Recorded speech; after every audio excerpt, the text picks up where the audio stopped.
Folks, Black Star Network is here. Oh, no punches! I'm real revolutionary right now. Support this man, Black Media. He makes sure that our stories are told. Thank you for being the voice of Black America, Roland. Stay black. I love y'all. All momentum we have now, we have to keep this going. The video looks phenomenal. See, there's a difference between Black Star Network and Black-owned media and something like CNN. You can't be Black-owned media and be scared. It's time to be smart. Bring your eyeballs home. You dig?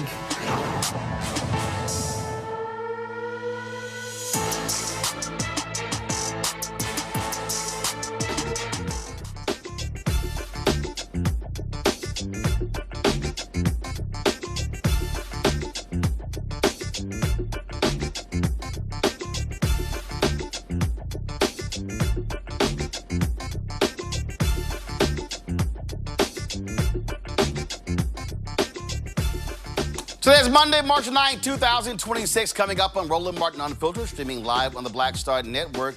A Mississippi civil rights group has documented 70 modern-day lynchings in the South from 2000 to 2025, though historians say the last official lynching was in 1981. The founder of JULIAN, the nonprofit behind the report, will join us. Also on the show, the economic slowdown is affecting the Black unemployment rate in a huge way. Morgan Harper, the economist, will be here to talk about Trump's awful February job numbers. Big lawsuit in Texas related to women and minority-owned businesses. They were removed from the Texas historically underutilized business program. We'll talk with the head of the Black Economic Forum about that very issue. MAGA. All of a sudden, they actually are pretending to care about Reverend Jesse Jackson and trying to use comments made by his son because they don't like the criticism of Donald Trump. Speaking of Donald Trump, the Obama Presidential Center is going to be opening on June 18th. Trump ain't invited to the party. Oh, well. Plus, speaking of that idiot, he met at the White House for a discussion about college athletics and NIL, things along those lines. Isn't it interesting how these Republicans claim to care about free markets, yet when Black athletes start getting paid, now they want to regulate the free markets? Oh, I got something to say. It's time to bring the funk on Roland Martin Unfiltered on the Black Star Network. Let's go. He's got whatever the miss, he's on it. Whatever it is, he's got the scoop, the fact, the fine. And when it breaks, he's right on time and it's rolling. Best believe he's knowing. Putting it down from sports to news to politics. With entertainment just for kicks, he's rolling. Yeah, it's all go, y'all. Yeah, it's Roland Martin, rolling with Roland now.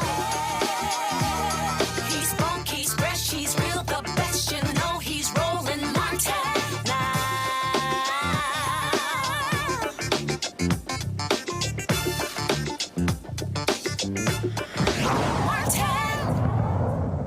Historians say the last lynching took place in 1981. However, a new report from Mississippi civil rights group says that 70 took place between 2000 and 2025. The group is called JULIAN. It is titled The Crimson Record, identifies cases across 7 states, Georgia, Texas, Louisiana, Florida, Tennessee, Alabama, and Mississippi. It documents 70 instances of modern-day lynchings in these southern states in the last 25 years. The findings indicate the actual number could exceed 100 when suspicious deaths are taken into account. Joining us right now is Jill Collin Jefferson. She's the founder of JULIAN. She joins us right now. Glad to have you here. So first and foremost, well, folks, explain your definition of a lynching because the average person is thinking somebody hanging from a tree. So walk us through that. Okay, so our definition of a modern day lynching is a discriminatory killing committed in the late 20th or early 21st centuries by more than one person, carried out for an alleged offense with or without a legal trial or due process. And our definition expands the definition to include deaths of trans people, deaths of Indigenous women, deaths of brown people, and physically impaired people as well, not just Black people. Okay. And how did you go about documenting this?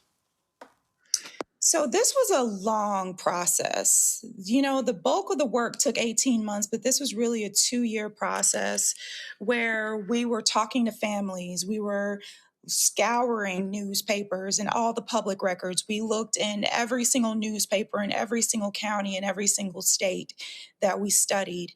Um, we looked on social media. We documented from conversations with forensic pathologists, from conversations with former FBI agents, from conversations with forensic psychologists. And so we did all of this work to document these cases and then analyze each of the cases and figure out if it fit in one of 3 categories, whether it was a modern day lynching, whether it was another type of hate crime, or whether it was a suspicious death. Gotcha. And were you using official autopsies, or again, Yes. how was it decided? In a lot of instances, we did use official autopsy reports and police records. But what I will say is that we did not always come out with the same conclusions that those records came out with. So, for example, in the Raynard Johnson case, which was the first modern day lynching recorded in Mississippi, that happened in the year 2000, and the FBI found that that was a suicide. We found the complete opposite after investigating that case and talking with the same medical examiner who had done the FBI's medical examination. And what he told us was that the facts that we gave him were not given to him at the time. And he said if he'd known those facts, he would not have been able to rule it a suicide, that he would not have been able to tell if it was a lynching or a suicide. And so we uncovered different things in cases that the police have not uncovered as well. Gotcha. And what do you hope folks take away from this? I hope people take away the urgency of this moment, that this is a time where these cases are rising due to the radicalization online, due to the racialized rhetoric, due to the anti-trans rhetoric and anti-immigrant rhetoric that's going on. The number of modern day lynchings has not decreased, it's increased in recent years, and we expect it to continue to increase. And so people need to know that these cases are still happening so that they can watch their backs and understand what's really going on in America. My panel joining us right now, Thelma Anderson, creator of the Public Opinion Court, as well as author of Shut Up and Prosecute out of Dallas, Dr. Congo Dominguez Sr., professor of lecturer, School of International Service, American University, author of Lies About Black People, How to Combat Racism, joining us from D.C., also attorney Scott Bolden, also joining us from D.C. Glad to have all 3 of you here. Congo, you're first with your question. Thank you so much for doing this. And my question is, as you connect the past to the present, does the type of formula that you're using, meaning that we also may have to go back and revise some of the stories and accounts from prior times before 2000? So, no, we don't have to go back to historical lynchings, but I would suggest that we go back at least to 1981 and look at the modern day lynchings.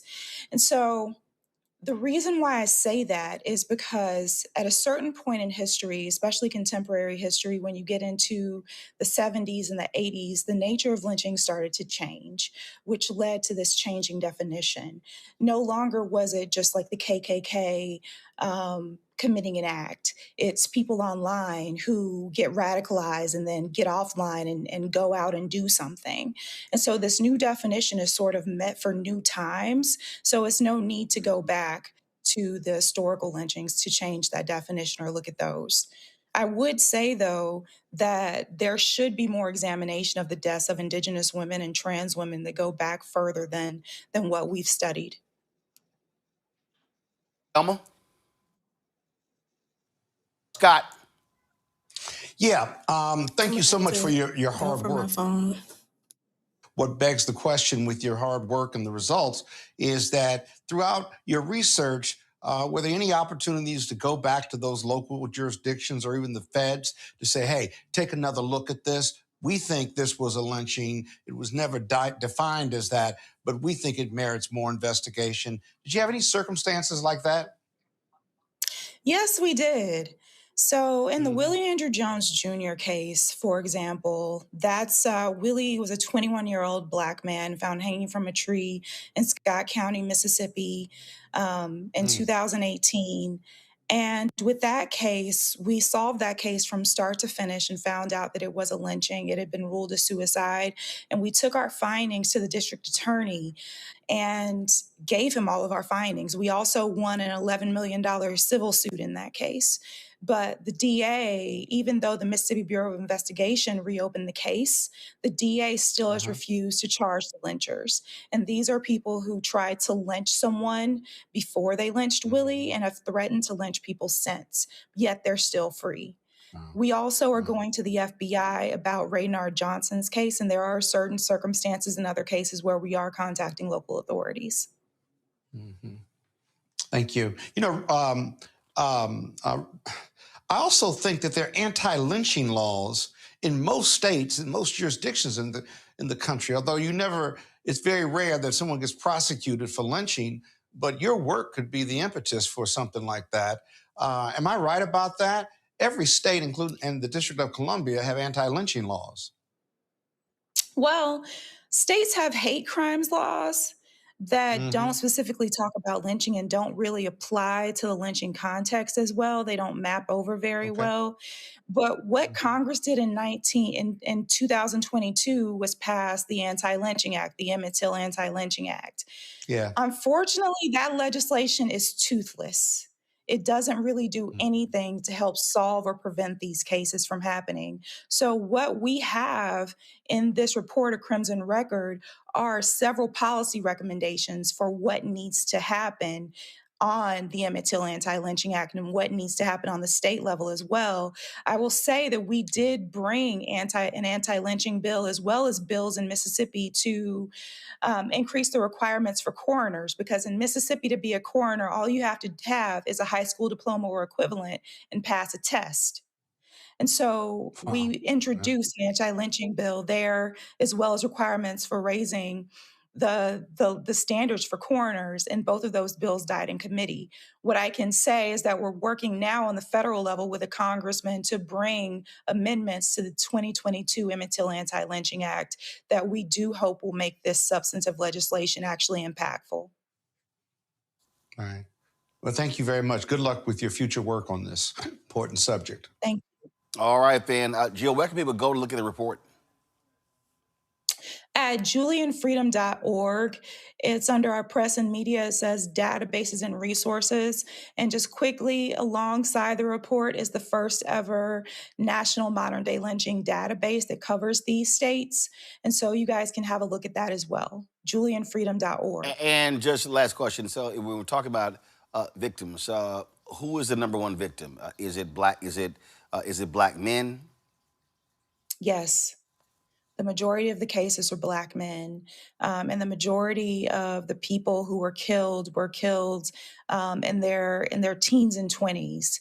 The youngest person was 14, and the oldest was 60. All right, then. All right, well, appreciate it. Thanks a lot. Thank you so much for having me, Roland. All right, folks, got to go to break. We come back just in the NBA, because the Atlanta Hawks, y'all are not having a Magic City night. I'll share that with you when we come back. Roland Martin Unfiltered on the Black Star Network. With medicine and science under attack, I want to keep you and your family informed and healthy. I'm Dr. Ebony Hilton, and I knew at the age of 8 that I wanted to be a doctor. So I studied hard and became the first African-American female anesthesiologist hired at the Medical University of South Carolina since its opening in 1824. And I always say I was made into a doctor, but I was born to be a mom. And as a new mom, wife, sister, daughter, and friend, I understand how frightening a medical crisis can be. I care for individuals on some of the worst days of their lives, and it's my mission to provide you with a safe space to gain clarity on issues affecting your mind, body, and soul. I recognize that there are health disparities, particularly as it pertains to race, and I want to help bridge the gap between you and your healthcare providers. Join me every Thursday for Second Opinion on the Black Star Network, where each week I'll invite experts from various medical fields to share the latest health news. We'll discuss topics such as the vaccine debate, mental and sexual health, medical bias, infertility, menopause, andropause, nutrition, and aging. Together with my medical colleagues, we aim to provide you with a second opinion. Don't miss it, Thursdays only on the Black Star Network.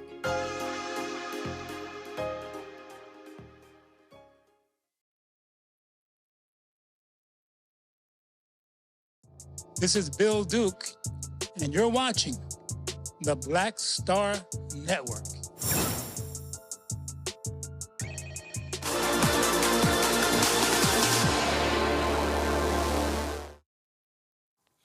Well, a lot of people were surprised and shocked when the Atlanta Hawks announced if they were going to have Magic City night in their State Farm Arena on March 16th. You've had several NBA players who said that this was an affront to women. Hawks said, hey, whatever, we're moving forward. They had a lot of people who I saw this Killer Mike made some comments like, yo, we don't give a damn what y'all think. If the city's good with it, y'all should be good with it and shut up. NBA was like, nah, that ain't happening, boo. NBA dropped this statement right here. The NBA today announced that it has canceled the Atlanta Hawks planned in-arena promotion for the game on March 16th. NBA Commissioner Adam Silver issued the following statement. When we became aware of the Atlanta Hawks scheduled promotion, we reached out to Hawks leadership to better understand their plans and rationale. While we appreciate the team's perspective and their desire to move forward, we have heard significant concern from a broad array of league stakeholders, including fans, partners, and employees. I believe canceling this promotion is the right decision for the broader NBA community. All right. This was always quite interesting. It was supposed to take place a week from today. And like I said, you had a number of people who were saying, no, we ain't down with it. Luke Cornett, who was with the San Antonio Spurs, was actually asked about this, and this is what he said about that planned night. During these times, speaking out on social issues as an athlete, it's kind of becoming few and farther between. There's just a lot of volatility, out there. What made you passionate about putting that in writing and standing on your morals? I really just saw the statement last week in the announcement by the Hawks, and just in terms of the public voice as it pertained to, I feel like it didn't really represent what I know, myself and a lot of others throughout the NBA felt. So I think I did just, want to make sure that part of the discussion is expressed, and it comes with, people like criticism and stuff like that, and I think that's, part and parcel of why people might be hesitant to do so. But I think actually trying to get the conversation started and able to have is something that's important to be able to try to, help ensure that the league is kind of something that everyone is, wanting to represent and an environment that you want to have. Has the league itself reached out to you, or have you heard from them? Not really in the aftermath with it. Beforehand, I spoke with some people in the league just to kind of see what the status of it was, to make sure, I was kind of up to date on the situation. Since reaching out, So, there were some who said that, and matter of fact, Al Horford, who's also NBA player, Al Horford, backed Cornett up, saying he agreed with him as well. And it was, it's been really interesting, really interesting. Matter of fact, go to my iPad. This was on Twitter. Legendary Magic City dancer says Luke Cornett needs to visit before criticizing. Okay, you see right here says this podcast here called says that Atlanta Hawks, Atlanta Falcons, Magic City is part of the culture of the team. Let me go ahead and pull. Let me go ahead. This is Speakeasy. Play some of this. Go ahead. All right. It's bigger than government. It's bigger than you. Yo, this is a cultural thing, right? When you talk about Atlanta, you talk about the Atlanta Falcons, you talk about the Atlanta Hawks. Magic City is part of their like the strip clubs and all that, it's part of their culture. And a lot of people that came through the ranks of playing in Atlanta, rappers, entertainers, they talk about it. There's people that go to Magic City, they have wings, right? Yes. So it's like, we making this as a bad thing. He's making the bad. I'm going there to have breasts Y'all and making the bad thighs, thing. too, Can I play though. devil's advocate here? I ain't with that. Can I I'm play cool with devil's that. advocate here? If we're talking about the culture of certain cities, the the culture in Las Vegas is gambling. Nevada is a state where legal prostitution is allowed, where brothels are actually a thing. Does that mean we should be promoting them with our professional sports league? If the Vegas Raiders were just like, yo, go down to Pink Pony Club Bunny Ranch or whatever, like that'd be a problem. Even though it is a part of the culture, like it's a different. What's the problem? No, they don't. Hold on. Let's hold it real quick. Okay, we holding up. None of our homeboys like, yo, we going to the brothel tonight. Nobody does all that. Well, my friends don't. That's not. I'm saying that's a part of the Las Vegas culture, though. A Las Vegas culture thing is like gambling. Yeah, Vegas. of course. Okay, so that's the main things. But Atlanta's. All right, so that was one of those debates. And I saw, of course, Cameron weighed in. Protesting against this nigga. A protest start with you, nigga. Fuck you talking about. So protest start with that encyclopedia you wrote. I ain't listening to half that shit. Fuck you talking about all them big ass words. You know who's gonna be at Magic City Monday? T.I. expeditiously. Fuck is you talking about, nigga? What the fuck did the All right, so all quite interesting. Let's go to my panel. Thelma, we have Thelma. Is she there? Come on, y'all. Y'all got to get Thelma's signal straight. All right, because I know she got something to say. Let me go to Scott first. Scott, folk can yell, holler, scream that Magic City is a part of the culture of the Hawks, the NBA, as well as and the city of Atlanta. But let's be real clear. Houston and Dallas really was the strip capital of the world with the men's Tampa. club. Tampa, Florida. No. I'm talking about the men's club where it originated. Yeah. First of all, ain't no NBA, ain't no NBA team in Tampa. Okay, they barely got a baseball team there. Okay. Yeah, well, that's the strip capital of America. That's my point. But what I'm saying is, when you talk about, I wouldn't know. You probably know more than I will. I probably do. Yeah, you probably do. So that's right. If I look at the men's club in Houston and Dallas, in terms of, it ain't like the Dallas Mavericks and the Houston Rockets gonna say, yo, let's have a men's club night. When you're talking about an NBA team, we're talking about a $10 billion enterprise. We're talking about advertisers, sponsors. I'm surprised it took this long for the NBA to say, no, hell no. Man, let me. I got so many thoughts. I've been to Magic City, had a ball with my frat brothers and friends and so forth and so on. It is part of the underculture, if you will, of Atlanta, as well as the NBA. But that doesn't mean you got to celebrate it. I mean, let's just talk for a minute, Roland. What were they going to do to celebrate the Magic City women? Were they going to do a Hall of Fame or the top 25 in the history of Magic City? No, they were going to have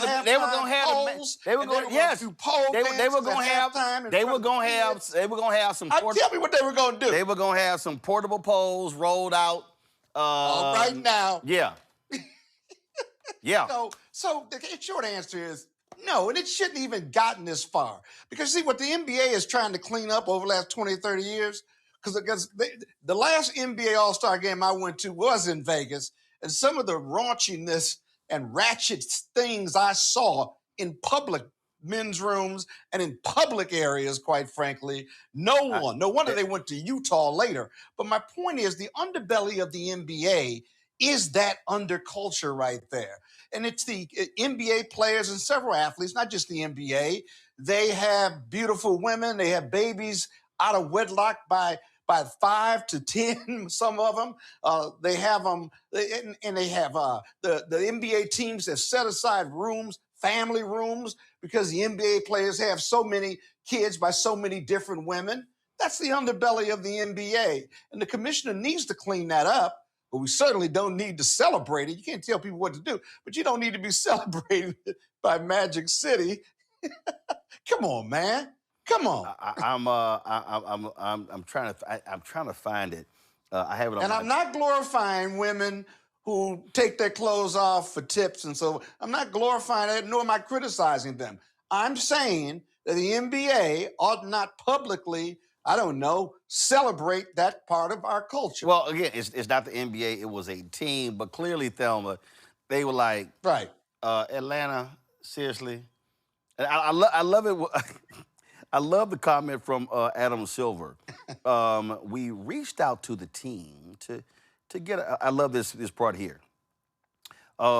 We reached out to Hawks leadership to better understand their plans and rationale.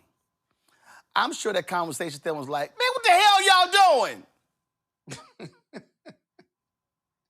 And what I think back to was Lemon Pepper Lou.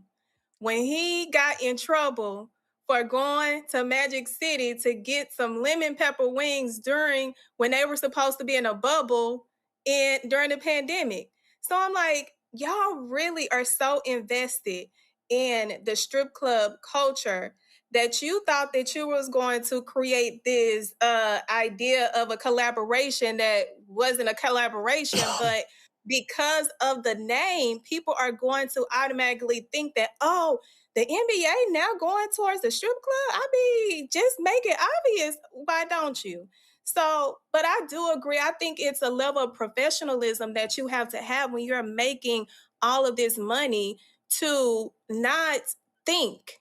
I'm like, when nobody thinking about what this was going to look like and how this was going to come back and how everybody was going to be getting a phone call, because it's not professional on any level. Do that outside. Y'all know y'all always be on flyers anyway with these nightclubs when y'all are doing things. Do it that way. Do not create this atmosphere as if it was accepted when it wasn't. I'm in Congo. I mean, come on. Magic City night at an NBA game. I mean, were they gonna pass? Were they gonna pass out plaques? Were they gonna pass out, thick asses in jerseys? I mean, exactly what was, listen. You heard that brother talking about, some folks, yeah, they go there just for the wings. I remember. I ain't gonna name the NBA player. But I was in Dallas. It was like, hey man, meet us at the men's club for a steak. I said, we in Dallas. It's steak houses everywhere. I said, I don't need titty with my steak. I was like, we can meet if we gonna go to a steakhouse, we can meet at a steakhouse.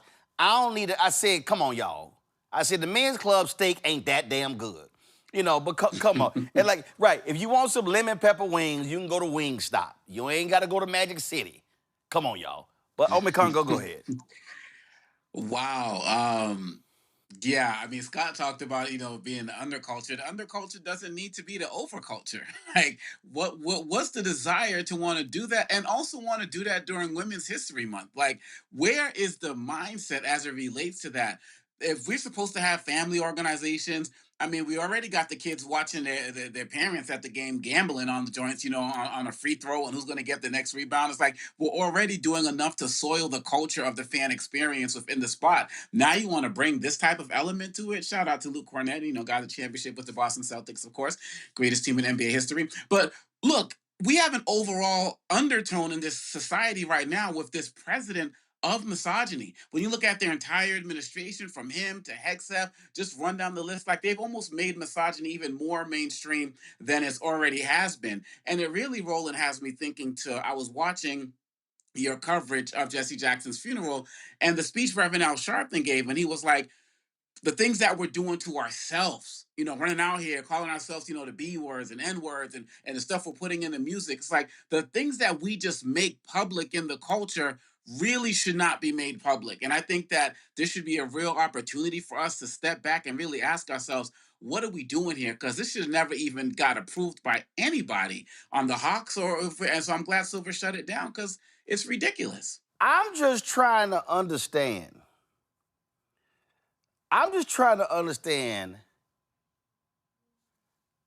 how that meeting happened.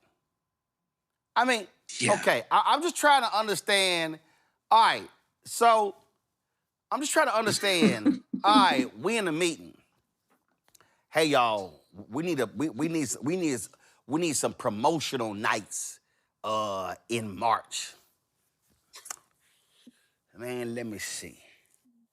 Yo, I got an idea. Did y'all It catch? always came in Did y'all catch that Hulu documentary on Magic City? Oh, Goodness. you know what? I think we should honor the cultural institution that it is at halftime. And wait a minute. And somebody in the meeting. Yeah, dog, you right. That's a good ass idea. Right. Oh, we could have some limited edition Magic City jerseys. Oh, let's see here.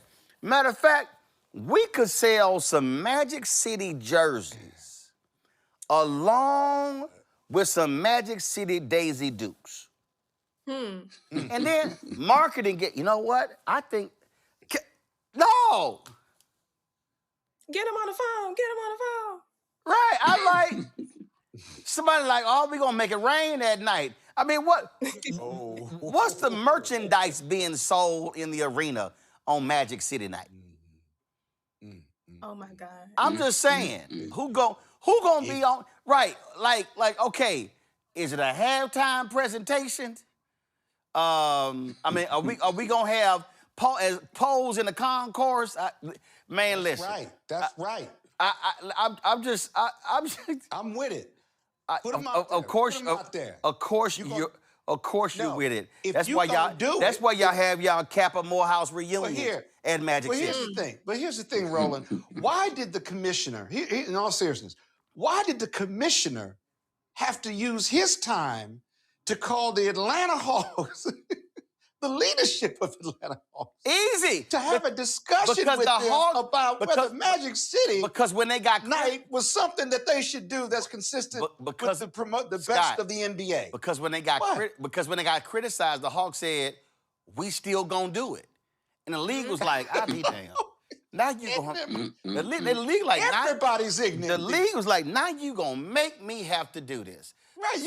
That's right. So for all y'all, you gonna make me deal with you now. So for all y'all who bought y'all tickets, and y'all were going to the Atlanta game next Monday, the game is still going on, but ain't no Magic City night at the State Farm Arena on March 16th. All right, let's Lord have mercy. Lord have mercy. Only in Atlanta. Only in Atlanta. And let me go. And let me just go ahead and say, as the vice president for digital for the National Association of Black Journalists, when we have our convention, when we unveiled today, our convention logo. We unveiled all of our stuff today. We announced our committee chairs. We did all that sort of stuff. You can see the logo right here. This is going to be our logo. Our revolution, truth, power, and black journalism. There will not be a Magic City night at NABJ. Those look like poles. I'm just letting y'all know. No, it's not. I'm just letting y'all know there will not be a Magic City night when we have NABJ in Atlanta, August 12th through the 16th. I'm just saying. All right, let's talk about the economy, y'all. And that is, man, the jobs report came out on Friday, and I see why Donald Trump trying to blow up Iran, because the economy absolutely sucks. The jobs that we are losing, and it's beyond hilarious to listen to these maggots talk about how great Donald Trump is doing with the economy when that is not the case, y'all. The Bureau of Labor Statistics released their February report and just showed how bad it is. The labor force lost 92,000 jobs. Overall unemployment rate goes up 4.4%. Black unemployment rate going higher and higher, 7.7%. Yeah, that's real, okay? Black men, it dropped to 7%, but overall it went up, and we see what's going on, y'all. Is black women, it jumped to 7.1%. Morgan Harper is the Director of Policy and Advocacy at the American Economic Liberties Project. She joins us right now. Morgan at the airport, at least, Morgan, you not having to deal with at the TSA there. My wife was in Houston yesterday. 5-hour wait lines at the airport because of TSA. Yeah, it was crazy. MAGA real quiet about this jobs report in February, huh? Yeah. I mean, this is a very, very bad jobs report. And, you know, Roland, all the caveat, it's just 1 month. Sure, and we've heard some experts say that, but it's a very, very bad month to see the only piece of the economy, as we've talked about month after month, that has been gaining jobs, which is healthcare, to now also be losing jobs. We saw healthcare jobs go down. That is just the latest sign that there are real problems that continue to bubble up to the surface. And if you dig into this, you'll see that there was a strike going on, Kaiser Permanente, that has a big presence on the West Coast healthcare system, had workers striking. So that's going to be the official explanation of this. But again, why is it that we have an economy where the only growth is happening through the healthcare sector? That is a problem. Manufacturing down, warehouse down, transportation down, construction down.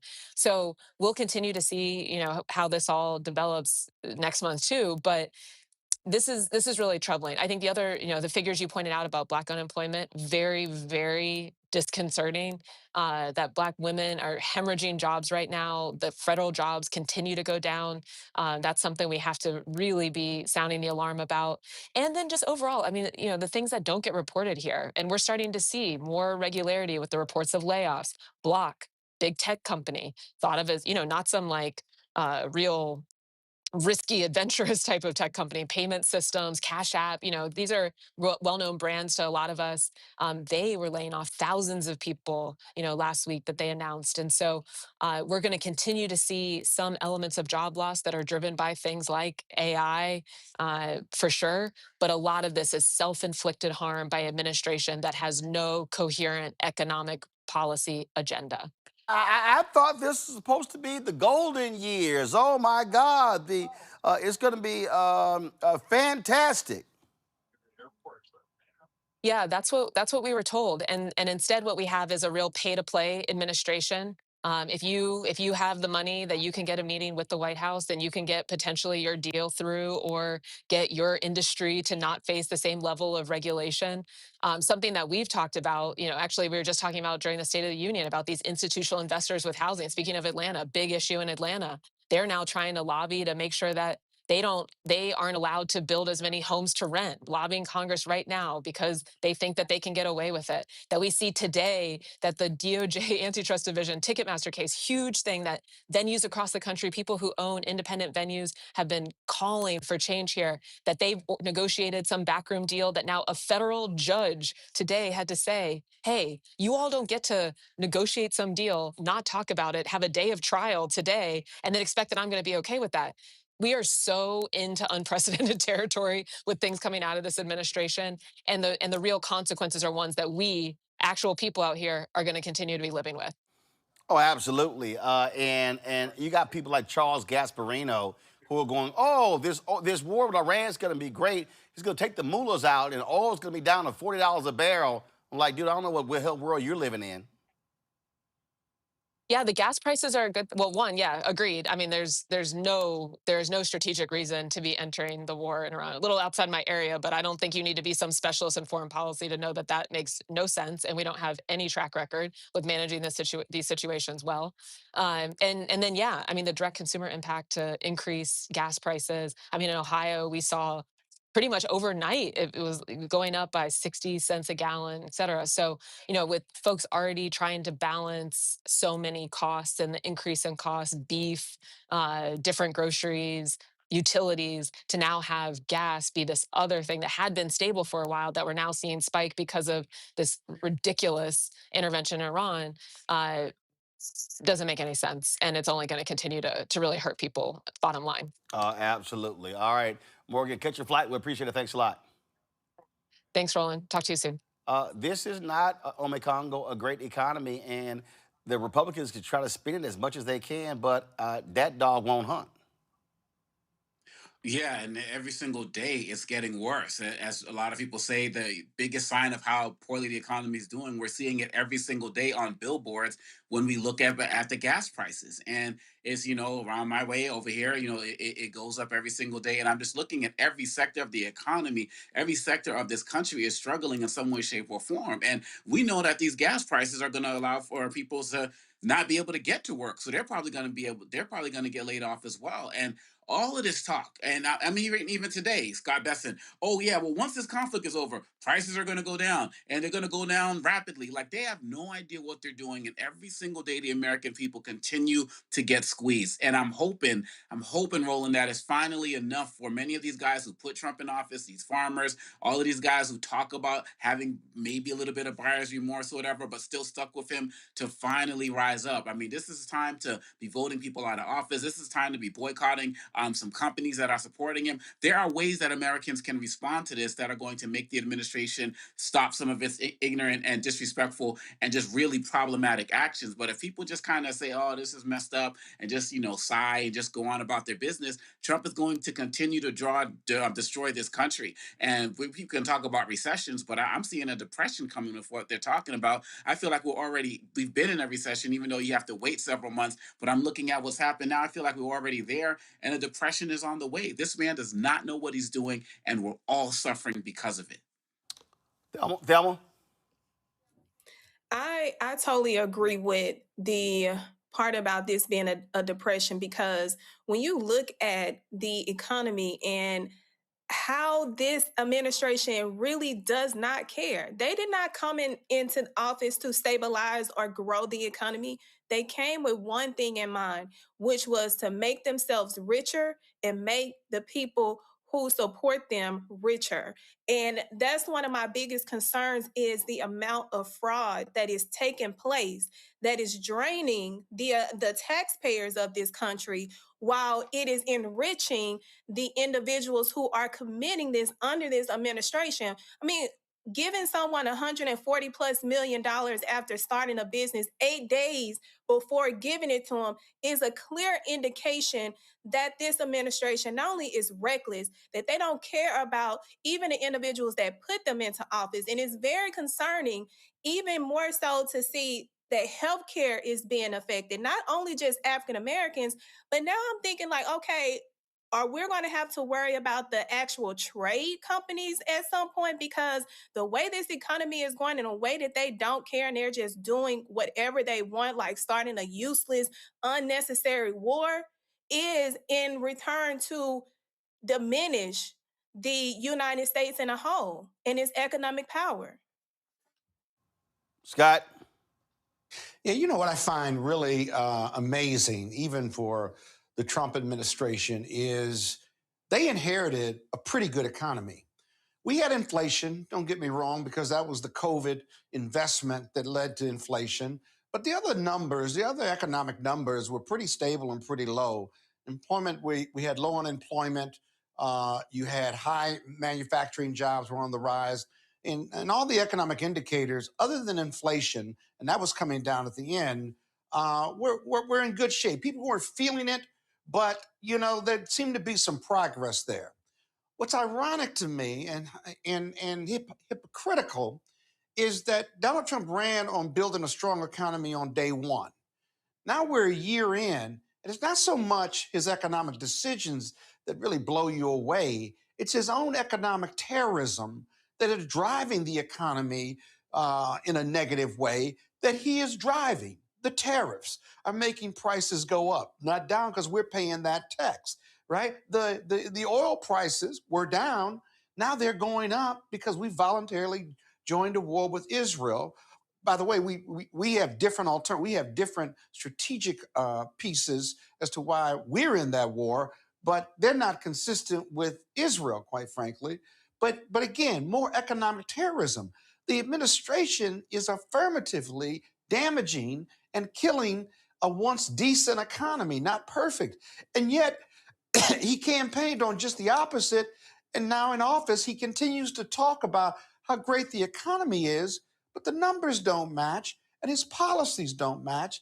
And it's causing a lot of economic havoc on not just day-to-day people, but the economic numbers themselves. We're up to close to 4.55% unemployment now. Interest rates still haven't come all the way down.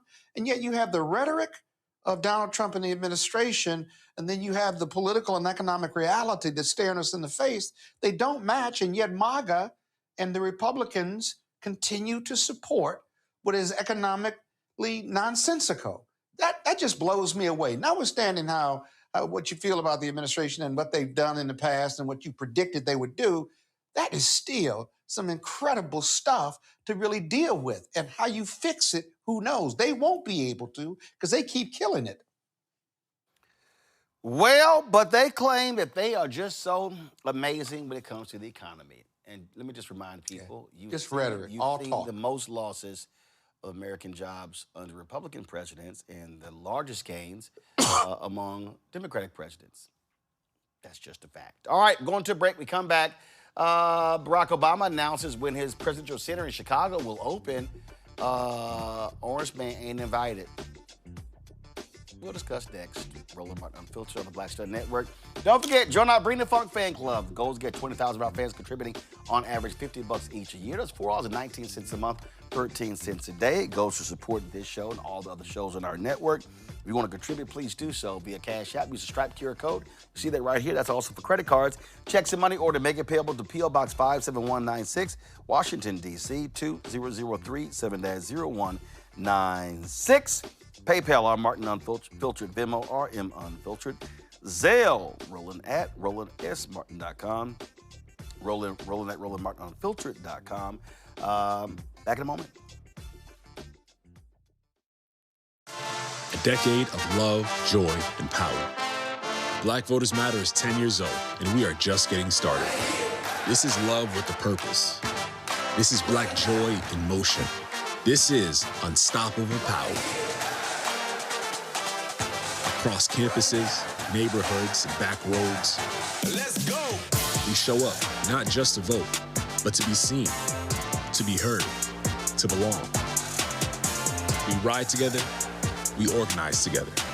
We remind each other that our voices matter, because they always have. Black Voters Matter is about more than ballots. It's about housing and healthcare, clean water and living wages, education, reproductive freedom, and dignity. It's about turning pain into action, turning belief into movement, turning community into power. We don't wait to be invited. We bring the energy. We bring the love. We bring the people. Because when Black communities come together, we don't just survive, we thrive. This is how change happens. This is how history moves. We organize, we build, we win.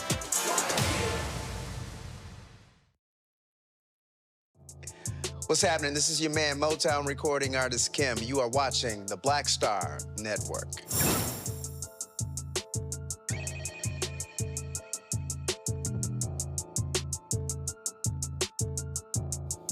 Well, folks, former President Barack Obama is set to open his presidential center in Chicago on June 18th. That's right, Juneteenth weekend, if you will. The $850 million project includes a museum, library, athletic facilities, public meeting space, outdoor areas. Of course, roll the video, guys. And so Obama talked about this opening. When visitors look up at the Obama Presidential Center's museum building, they'll see three simple, powerful words. You are America. Those words come from a speech that is especially close to my heart. The one I gave in Selma on the 50th anniversary of the march across the Edmund Pettus Bridge. That day, we honored ordinary men and women who, at great risk to themselves, changed this country's course and helped bend the arc of history a little more towards justice. The progress fought for and won by generations before us is our greatest inheritance as Americans. I hope these words remind us of that truth. I also want to take a moment to say thank you to the city of Chicago and especially to the residents of the South Side. Thank you for raising Michelle, for welcoming me as one of your own, and for lifting up our family every step of the way. And thank you for embracing this presidential center, not as something of mine, but of yours. Hope is coming home, and it wouldn't have happened without all of you. We can't wait to welcome you to your presidential center God bless. One person who ain't gonna be there, punk ass Donald Trump. That's right. Valerie Jarrett, who's president of the foundation, was on MSNBC over the weekend, and she says, yeah, he ain't invited. She said, nah, he can come later if he want to check the facility out, but he ain't invited to the opening on June 18th. Let's go to my panel. Velma. So here's the deal. Former President Joe Biden, invited. Former President Bill Clinton, invited. Former President George W. Bush, invited. Trump punk ass ain't invited. Access should not have been granted to this country with him anyway. So the fact that he's not invited is very clear as to why. This man literally just posted one of the most egregious, disgusting, deplorable things that any president can do to a former president and his wife. You don't just play with a man, but when you play with that man's wife, his rib, and you think you finna come to his center that is dedicated to him, that was built on his back and the back of his wife's work. Black men play about a lot of things, but don't play with that rib, because you gonna meet the person that you desired, but you ain't gonna meet him in a way that you think that you're gonna meet him. So him being denied access is necessary, is needed. He, one, cannot maintain a level of composure to be invited to an event of this magnitude.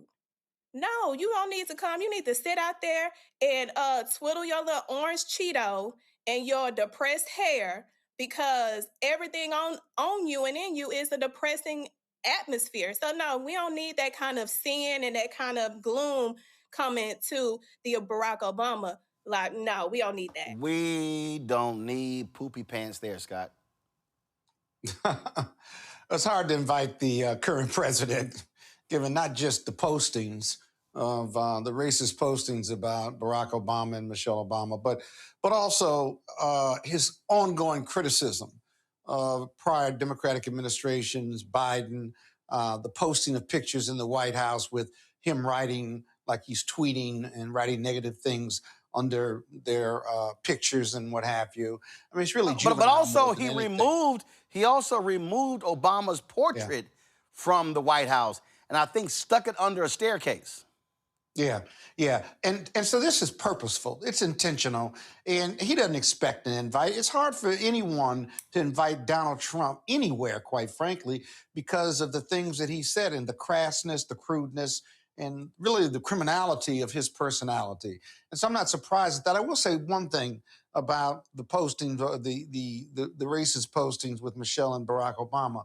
What I think a lot of people in the media missed wasn't so much that he posted it. They got that part, but the fact that he would not apologize for it being posting, that there was no coaching or termination of the staffer who allegedly posted it, if a staffer did post it, but the fact that it didn't bother him that it was posted, but more importantly, that it didn't bother him that someone on his staff, if that was true, thought it was okay to post it and thought it would be okay for him to post it. That's the real demoralizing part, because that goes to the human condition or the morality of someone.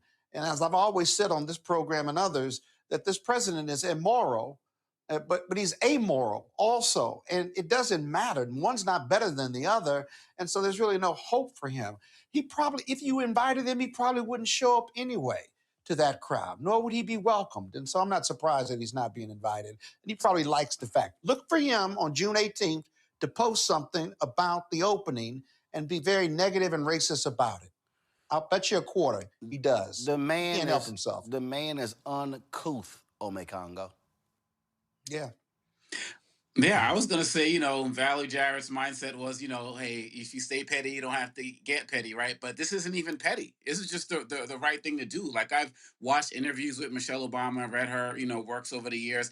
And, you hear her talking about as a mother, like, forget the stuff that he said about them, which is ignorant and racist. She talks about, the target that he put on her children. you know, and having to deal with all of that. I mean, the man posted their address at one point, and somebody went towards that area and came to DC, you know, to go to their house. So this is a man who belongs on no presidential platform, and I can't imagine any of these former presidents inviting him anywhere, to be quite honest. And even if Barack Obama was probably trying to be like a little magnanimous and be like, well, I should do it in the spirit, Michelle Obama was probably like, if he's coming, I ain't coming, right? So he didn't really have a choice at the end of the day, even if he wanted to. But these are two individuals who have carried themselves from beginning to now with dignity. And as far as I can tell, Barack Obama is the only former president who is actively speaking up and working to challenge what Trump is doing in this White House, whether he's working with Eric Holder on this redistricting, with all of these things that people thought would never be done. Barack Obama is engaged. He's in the game. And lastly, we have to be mindful of, going to Scott's point, one of the reasons we're in this war right now is because Trump is so obsessed with undoing everything Obama did that he got rid of the Iran nuclear deal that Obama's administration ushered. And even though he had a better one on the table, still decided to go to war. So this guy disrespects the Obama's legacy in every way, shape, or form, and he has no business being in their space.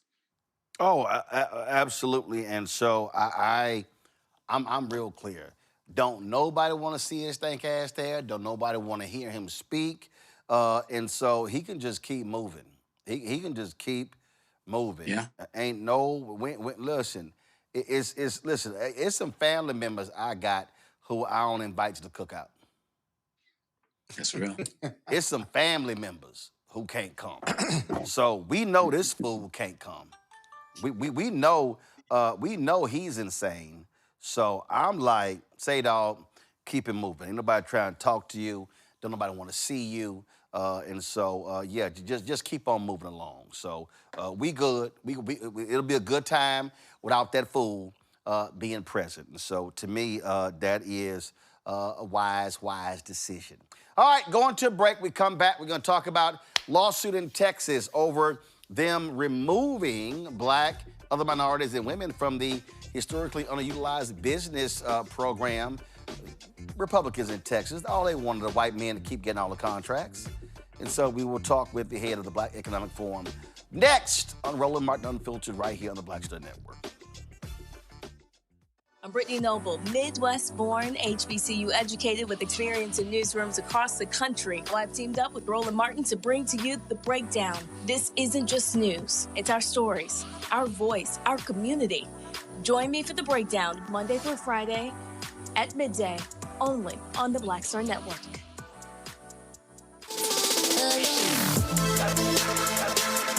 Hey y'all, welcome to The Other Side of Change, only on the Black Star Network and hosted by myself, Bree Baker, and my good sis, Jameer Burley. We are just two millennial women tackling everything at the intersection of politics, gender, and pop culture. And we don't just settle for commentary. This is about solution-driven dialogue to get us to the world as it could be and not just as it is. Watch us on the Black Star Network, so tune in to The Other Side of Change.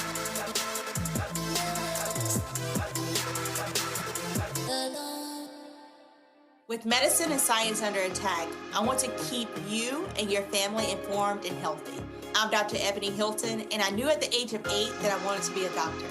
So I studied hard and became the first African-American female anesthesiologist hired at the Medical University of South Carolina since its opening in 1824. And I always say I was made into a doctor, but I was born to be a mom. And as a new mom, wife, sister, daughter, and friend, I understand how frightening a medical crisis can be. I care for individuals on some of the worst days of their lives, and it's my mission to provide you with a safe space to gain clarity on issues affecting your mind, body, and soul.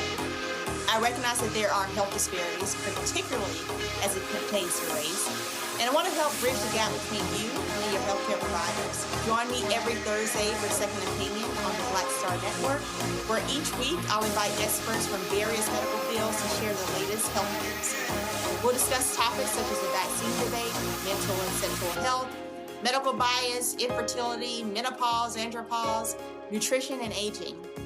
Together with my medical colleagues, we aim to provide you with a second opinion. Don't miss it, Thursdays only on the Black Star Network.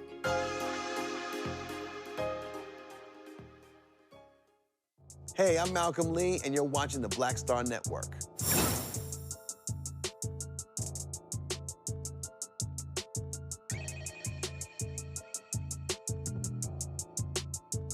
All right, folks, welcome back. Okay, so on Friday, the Orange One had a meeting at the White House to discuss name, image, and likeness. Now, all these big conferences, the NCAA, they want the federal government to weigh in because they are tired of the power being in the hands of these athletes when it comes to getting paid. So, Cheeto Man convened this whole deal, and it was absolutely nonsensical, where he talked about he was going to sign an executive order that was going to govern this.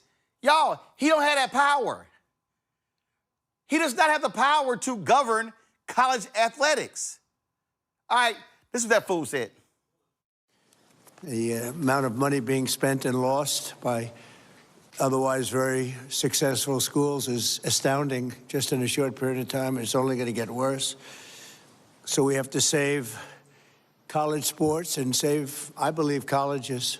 Ultimately, we have to go through, I guess we have to go through, I'd do an executive order. I'd love to do that.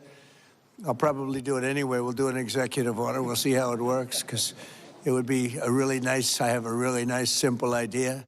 They are canceling golf, they're canceling wrestling, they're canceling fencing, they're canceling even basketball. I thought that would be maybe immune, but it's in trouble. And it's all going to football, but ultimately football is going to be the worst laggard of all. It's not going to be affordable, and it's going to take down practically every college. In my opinion, it's going to take down virtually every college. Flat lie, flat lie. All right, so then he's complaining about NIL, and then the Supreme Court comes up, so the idiot had to be reminded, it was a 9-0 decision, fool. And it's a mess. It's a mess. And I don't know whether or not that decision was appealed. Was that decision ever appealed? Does anyone know? Because I heard it was not appealed. I believe the House settlement is being litigated now because it violates. No, but Title. was it appealed, the decision? The House settlement, I think. The original decision by the judge from California, was that appealed? Oh, okay. I'm sorry, I misunderstood. Yeah, the answer is no. It was settled because it was, I think, the third case. Why didn't somebody appeal it? The prior case, which is Alston versus the NCAA, was appealed to the Supreme Court, and the Supreme Court found 9-0 against the college position to defend the old system. So that's, I think the answer is the antitrust piece is the inherent problem in trying to create caps and limits. That's it. So the Supreme Court was responsible for this? I'm not the one who's going to say that. I'm not bold enough to say that, but I'll at least acknowledge the problem. 9-0. 9-0. Was the Kavanaugh Supreme Court responsible for this? 9-0 and Kavanaugh supported. It's a shame. It's a shame. Yes, sir, please. Okay. A lot of people were talking at this thing. We're going to pull up this Nick Saban soundbite, which to me I thought was also pretty hilarious. And see, so what these guys are complaining about, they're all complaining about how, oh my goodness, this is so bad. You know, it's so bad, all these schools and what's going on, and this is just so unfair. So listen to this. Life when we had the ball trying to get a first down, when they had the ball trying to get off the field on third down. So this is an unlikely position for me to be in to speak to such a distinguished group of people. Thank you. But I come here today with a question. What are the guiding principles for the future of college athletics? All athletics. I'm talking about football, basketball, Olympic sports, revenue, non-revenue, it doesn't matter. You know, my goal as a coach for my players, for our players, was to help them be more successful in life, that we would create an atmosphere and environment that would help them through personal development, academic support, 668 degrees and 17 years at Alabama, and help them develop a career as a football player. That was our goal, so that they were creating value in life and we were preparing them for their future past athletics. So what happened?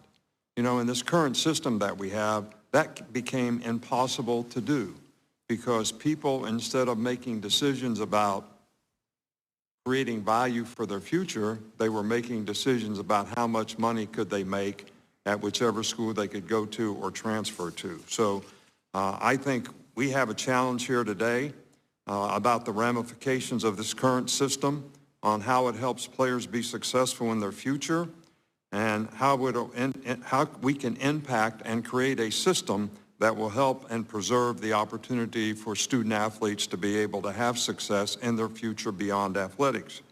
So we need to develop an effective system of revenue sharing, authentic name, image, and likeness, authentic being you have marketing value, which now we have collectives, which just create opportunities, which just become pay for play. Eligibility issues where we have guys playing 6, 7, and 8 years. So you have 25 and 26-year-old people playing against 18 and 19-year-olds, which is not healthy. Transfer rules, we have over 4,000 people in the portal. Fans don't like it, support groups don't like it. It's not really healthy for players in graduation to transfer several times in your career. You really put yourself in a pickle in terms of your ability to graduate. So I think we need to come up with a system, and we obviously have to do it with the president's leadership and also with Congress probably, whether it's antitrust legislation or whatever it is, to allow student athletes in all sports, including women's and Olympic sports, to enhance their quality of life while going to college, but still provide opportunity to advance themselves beyond their athletic career, which is what the philosophy of college athletics. All right, so let me help y'all out with something, all right? Y'all just need to understand what's going on here. There's a guy named Walter Byers. And Walter Byers, for a long time, led the NCAA. And Walter Byers, again, this is the guy, y'all, who led the NCAA. I want to repeat this again. Walter Byers led the NCAA. Walter Byers wrote a book. This is, if you go to Amazon, this is the book. Walter Byers and the NCAA, Power, Amateurism, and Growing Controversy in Big-Time College Sports. He laid out in the book that basically they are pro players. He laid out in the book. This is the man who ran the system. A few years ago, Taylor Branch, the historian, did an e-book, and the e-book was called The Cartel. I had him on my Washington Watch show, and he talked about it. He talked about, in the book, he wrote that the phrase student athlete was created, and Thelma and Scott will appreciate this, the phrase student athlete was created by an NCAA lawyer to defend them in a lawsuit. This wasn't created because they cared about the students. An NCAA lawyer came up with the phrase student athlete. So you heard all these people. As a matter of fact, I was trying to understand. I was looking at the people seated. Ted Cruz is there and Mike Johnson is there. I think the only black person around the table, y'all correct me if I'm wrong, because I think it was Charlie Ward. Charlie Ward might have been the only one. Charlie Ward was seated next to Ron DeSantis, so Charlie Ward is, of course, the head basketball coach at Florida A&M. And so I'm sitting here watching all these people, a room of nearly all white people, okay, talking about college sports. There's 2 black people in the room, Condoleezza Rice and Charlie Ward.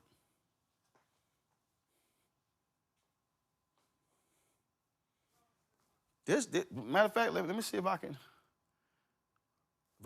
get this shot right. I just want to show y'all, this was a wide shot of this was a wide shot of the room.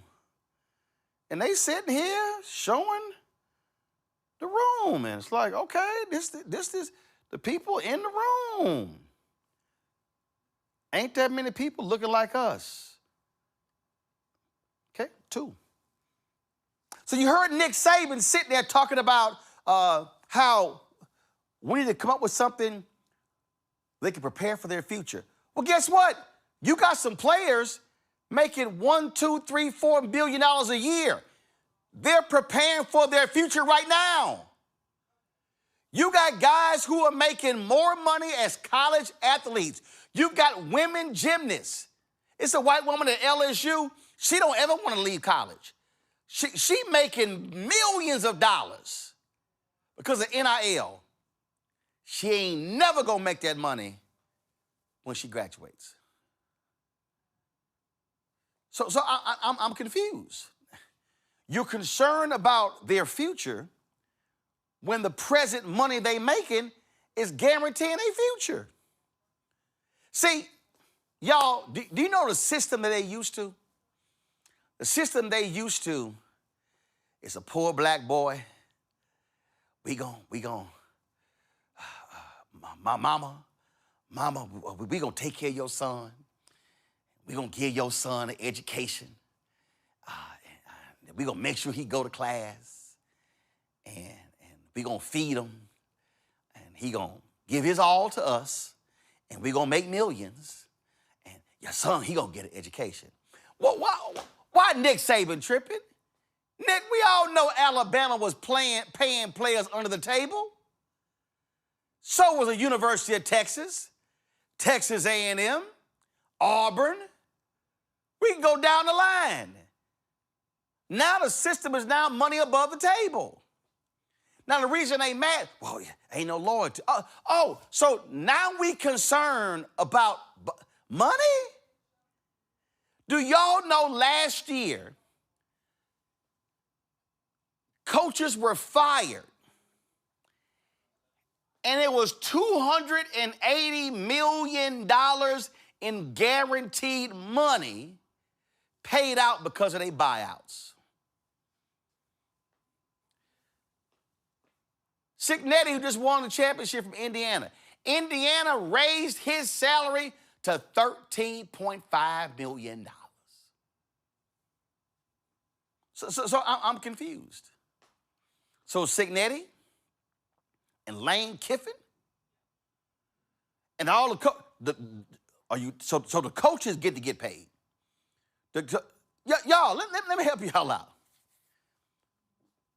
Nick Saban, 7 national championships. They took care of his house, low interest loan. Y'all do know Nick Saban has a couple of car dealerships in Tuscaloosa, right? Oh, y'all didn't know that, huh? Mercedes dealership. Nick getting paid. He was getting paid on the field, off the field. So now all of a sudden, the players, black players, some white too, are now getting paid. Now, oh no, we've got to regulate this system. We need Congress to step in. We need Congress to antitrust. We need Congress to come in. We need Congress to set the playing rules. And so let me help y'all out. They trying to pimp women's sports. Well, if these things happen, we're not going to have women's sports. And what about wrestling? And what about this sport? Football drives all of this. Why? TV money. And see, the reason they going to lose, Thelma and Scott, they lawyers. There was a Supreme Court. Y'all think I'm lying? Google this name, Grant Teaff. Grantteaff. See, that was a time when the NCAA controlled the TV contracts. Grant Teaff and the coaches group, they sued. Went to the Supreme Court. Supreme Court said, NCAA, y'all can't control the TV contracts. That's how the conferences got control of it. Now, I remember when Eddie Robinson testified, and he said how this was going to create an unfair advantage, and he was right. But y'all, this is where the money comes in. The reason they want Trump and Ted Cruz and Mike Johnson and Republicans and Democrats to step in because the schools hate the fact that the players are no longer having to be emboldened by slave contracts. The player can say, yo, I'm here for a year, pay me, I do great. Another school is gonna sit here and offer me more money. I'm gonna hop to that school. They can't, the players, they no longer have the loyalty. Oh, the players, we don't look at them in the same way. All of the ways that we used to, what happened to team unity? These things no longer exist. No! Because y'all been making money. Do y'all know the head of the NCAA who stepped down recently? He was getting $1.9 million a year. These schools making money, athletes signing autographs and helmets and jerseys. Remember Pryor, Terrell Pryor, got suspended at Ohio State because he was signing hats, helmets, and jerseys and got paid for it and got suspended. Johnny Manziel came on later and admitted he got $35,000, $40,000, $56,000 because Johnny Manziel said, hold up, how the hell I win the Heisman in Texas A&M, I got to sign jerseys and helmets, and they could turn around and auction it off for $10,000. That's my jersey. That's my signature. Y'all better ask somebody. Ask the Odom brother who sued the NCAA over the EA Sports game. Because the NCAA said, no. That's not you. Hold up, y'all got a Tim Tebow player play for Florida, number 15, and the black marks under his eye, built like Tim Tebow, run like Tim Tebow, throw like Tim Tebow, but it ain't Tim Tebow. Y'all, the doggone game actually had the Cincinnati Bearcats, and they had a player built like, looking like, playing like Oscar Robertson. Oscar Robertson hadn't played for Cincinnati in 60 damn years, but they were making money off of his likeness. They sued, went to federal court, they ass lost. Y'all, they've been making billions off of black talent. They've been sharecropping. And now all of a sudden, oh my God, the system is just grossly unfair. This is just not right. But I thought, Scott, Republicans love the free market. I thought the Republicans said, let the free market decide. I thought the Republicans were super believers in capitalism. Scott, what happened? Well, that's all true until it comes to black folks and black athletes. If you have any melanin in your skin and you are free and you can make $1, $2, $3 million, you got basketball players at NCAA Division I schools who you probably never heard of. They got NIL money at $2, $3 million a year. The boy at Miami who left Georgia, I forgot his name, quarterback, Miami was paying him $4 million. Exactly. $4 million a year. But you're right about the exploitation, though. You ought to spend more time on this, that for decades and decades, these colleges and these TV contracts that give them billions dollars of not just money, but exposure. And all you had were these student athletes who were working out and running the football and shooting the basketball. And they said, we're going to give you an education. Without this basketball scholarship, you wouldn't be able to get an education. And that's more valuable than the billions or millions we're making off you. We're not making it off you. We're just in the entertainment business. You're the entertainer, and we're going to make you a college education. We're going to give you a college education. And then what happened? Then they start running the numbers, top 25 schools, NCAA Division I. How many of these athletes were graduating from four-year institutions or getting degrees? A small percentage of them. So they had to change that. So they made that better, I guess. I don't know what the statistics are right now. But now we're going to pay them. 9-0 Supreme Court decision. Now we're going to pay them. They can make millions in college, which they will never catch up to what these institutions have made off the backs of black and white athletes. black, brown, and white athletes, right? Because I understand what you're saying about exploiting the black athlete because they come from challenged neighborhoods and challenged backgrounds, but they exploited brown people too. And white folks by giving them an education. It made absolutely no sense. Those kids wrestling aren't coming from millionaire homes. And so it's just catching up or trying to. But see now, if they fix this legislatively, right, and it passes while the Republicans are in control, it's going to take all that money away, and now we're going to go back to making college sports great again. But guess right. First of all, and we say great again. More money going back to the schools. Go to my iPad. That's right. Go to my iPad. Thelma, it was 1984 of the NCAA versus Board of Regents of the University of Oklahoma, 7-2 decision where the Supreme Court ruled that the NCAA controlling TV contracts violated antitrust laws. That ruling is what created the conferences being able to negotiate their own deals. Notre Dame being able to negotiate their own deal with NBC. They are mad because, Thelma, they no longer control the slaves. They mad. The slaves are like, yo, we can walk. We can go now. Now they mad. Now they mad. They're mad that players could sit here and say, how much? Listen, BYU all of a sudden is signing top basketball. What no brothers trying to go to BYU to play basketball? But guess what?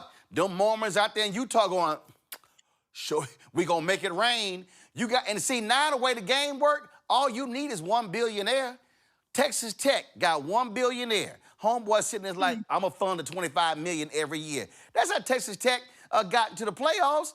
So they are mad because the players now, they can't use that BS against them. Now you play hard for 4 or 5 years, and then you'll get your money in the NFL. The players like, no, run me my money right now. Listen, one thing that I think of is they want to make athletes poor again. That's their whole goal because now they got to work. And I said this when this whole argument and this framework started happening when I was in law school back in 2013, when they started this whole process. I said, this is a great idea. Like, these athletes need to get paid. Y'all are getting rich off the backs of athletes, and all you are offering them is a measly scholarship that you can take from them at any moment. Not even a scholarship. It's not a scholarship. It's a grant in aid that renews every year. That, exactly. They can rip that at any moment. So why not pay them for their name, image, and likeness? They are bringing the people to the seats. They are the reason why the boosters are showing up and spending the money that y'all are asking for over and above. What they don't like is these athletes are getting their opportunity to operate themselves as a business. And when you are operating as a business, you're going to go where you are not tolerated, but you are paid. And you're paid based on the value that you see within yourself, not the value that they want, because they're going to discount you every single time. So when I hear the Nick Sabans, because we know he retired because he felt like he couldn't compete in the system that requires him to actually market and tell athletes why you should come here, not the other way around. Look, I want to come here. I ran to Nick Saban at Reggie Jackson's golf tournament 2 years ago, and he was complaining there was this guy who was a reserve at Alabama, was offered $1 million by Ohio State to come there, and guess what? He took the $1 million, and he should have taken $1 million. And he was like, they're paying $1 million for a reserve. Yes, because he was a reserve at your school, but he's starting in Ohio State. And see, Ome Congo, here's the problem. See, the problem is the Nick Sabans of the world, they can't stack talent. See, they can't sit here and recruit 4 and 5 stars and say, yo, you're going to sit here and bide your time, and you got to wait 2 or 3 years, and then you'll get your shot. You can go to the NFL. Not players are coming in and say, no, I need you to run me my money as a freshman, as a sophomore. Now what you got, people are mad because the player goes to a mid-major, excels, he now all of a sudden gets attention, and now the big schools come and say, hey, man, you a starting linebacker, you a lineman, you a quarterback at that school, we're going to pay you $2, $3 million, come to our school. Now the mid-majors are crying, but guess what? That football coach, if he goes 10-2 or 9-3 or 11-1 at that mid-major, you know what's going to happen? The big school going to come recruit him for a 5-year, $40 million contract. So if you get to lead for the money, I get to lead for the money.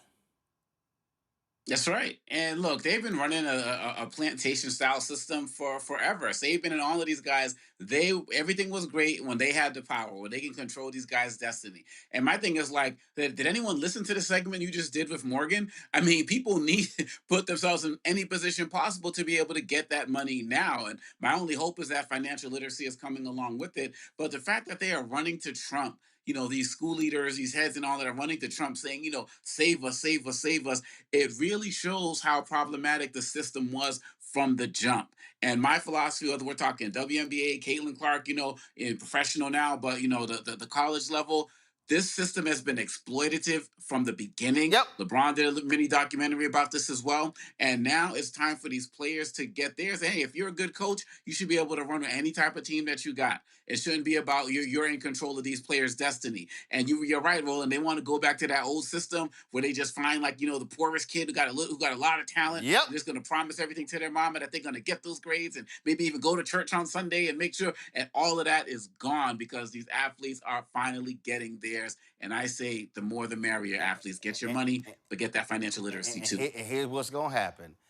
Congress can try to intervene, but it's going to be some states that's going to sue. Because you know why? That's right. Because they want their schools to win.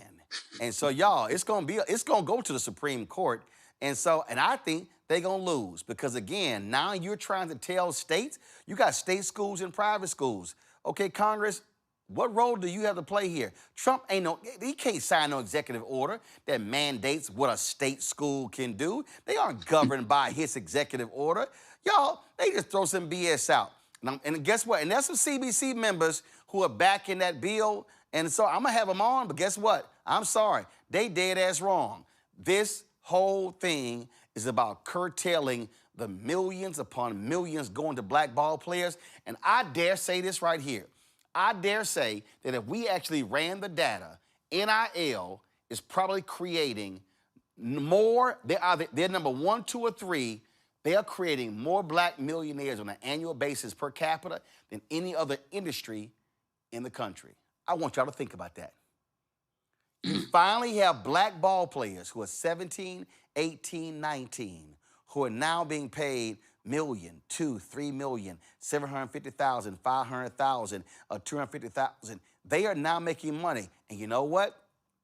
You now have high school players who are looking at NIL deals. So now all of a sudden, unlike in the last 50, 60 years, you now have black parents who are understanding the financial game at an earlier age. And so they ain't dealing with the illiterate black parent who has no idea, because now you've got these black parents who are talking to financial advisors. Now, guess what? That needs to be regulated because you got some charlatans out there, but they can't stand the fact that the ball players now have leverage. Guess what? Shit ain't funny when the rabbit got the gun, huh? That's what's going on here. Quick break. We come back. We'll tell you about a lawsuit in Texas, how they also are trying to keep black people and others from accessing the billions in state contracts in Texas. This could be the national model Republicans put in place everywhere. You're watching Roland Martin Unfiltered on the Black Star Network. Pull up a chair, take your seat. The Black Tape with me, Dr. Greg Carr, here on the Black Star Network.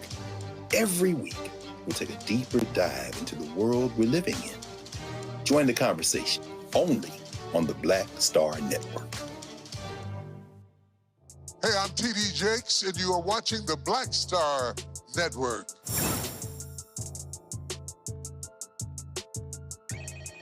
$250 billion. That's how much Texas spends every year on contracts. Now they have removed African Americans, minorities, and women from their Texas hub, historically underutilized business. Why? Well, they MAGA. The Republicans there want to call it DEI, and that's the game that they're playing. Then, of course, what that's doing, that's freezing out people of color. Now, I want you to also keep in mind, 60% of Texas is minority.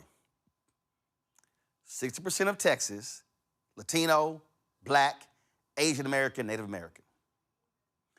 They want the white folk to get the money. Alfonso Davis joins us right now, President and CEO of Global Black Economic Forum. I'm glad to have you here. Alfonso, the lawsuit has been filed. People need to understand this is going to be a precursor. Other states may do the exact same thing. I have been saying since last year that Donald Trump, MAGA Republicans, they want to defund Black America.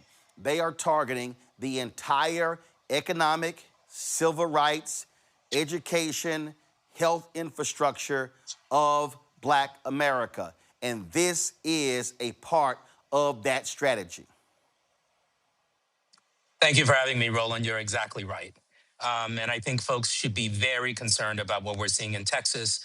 Just to give folks some background, in the early 1990s, the state of Texas, through the legislature and the governor, signed a law that provided more opportunities for women and people of color to participate in state contracts. And that law has been on the books since the 1990s.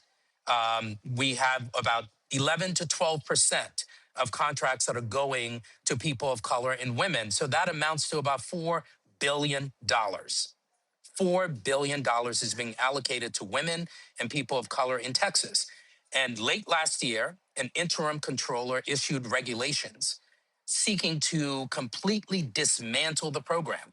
He decided that the program should no longer include women, should no longer include Black people, should no longer include brown people, and should only be limited to service-disabled veterans. Well, there's one problem. That problem is separation of powers, and that problem is the rule of law. An executive branch officer, such as a state controller, does not have the authority or the legal right to change a law that has been passed by the legislature. And that's essentially what he's tried to do, and completely eliminate all opportunities for women and eliminate all opportunities for people of color. That is unlawful, and this is why we have filed the lawsuit. Cortina Williams is a plaintiff in this lawsuit. She also joins us right now. Cortina, here's what people don't even understand. First of all, I'm born and raised in Texas, and that law Alfonso references was signed by George W. Bush.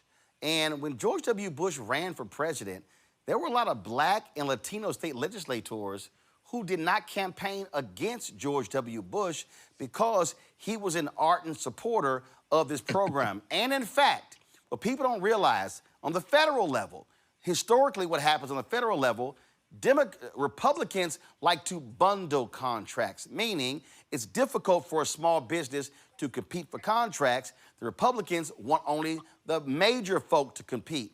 George W. Bush was the only Republican, not the only Republican, who actually unbundled contracts. So he took what they were doing in Texas, took it to the federal level. A lot of people don't realize that. So what this is about MAGA seeking to choke off the dollars to Black businesses and other minorities. And I keep telling these white women, y'all need to wake y'all ass up, because y'all been riding dirty all these years on these city, school board, county, state, and federal contracts, and they coming for y'all too.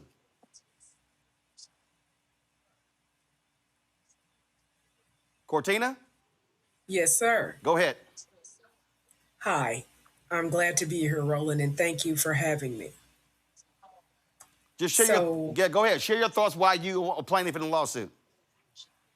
I'm a plaintiff in the lawsuit because when I started my business, everyone wants to be an entrepreneur for one reason, several reasons, but the main reason is to be your own boss, to call your own shots. And so I became a business owner so that I could call my own shots.